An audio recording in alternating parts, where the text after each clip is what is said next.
molni ushlab turib, hidlasangiz ham yomon hidi yo'q.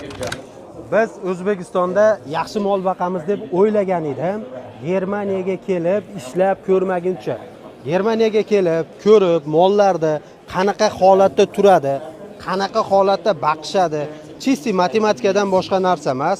Qancha kaloriya yeyish kerak, qancha suv ichish kerak, qancha dam olish kerak, qancha sut berish kerakligini aniq chiqarib qo'ygan.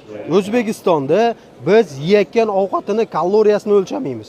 Qo'pol bo'lsa ham hattoki o'zimiznikini o'lchamaymiz, mollarkini qo'yaveraylik. O'zbekistonda qaysi firmalarni bilasiz yoki siz o'lchab ko'rganmisiz? Mollarga qancha kilokaloriya beryapsiz? Undan tashqari qancha sut olishni planlashtiryapsiz? Bu yerda mana qanaqa zo'r sharoit qilgan. Mana hozir yotganda ham ko'ryapsizlar, bu yerga temir qo'yib qo'ymagan, plastmassadan qo'ygan. Nimaga plastmassa qo'ygan? Mol yotgani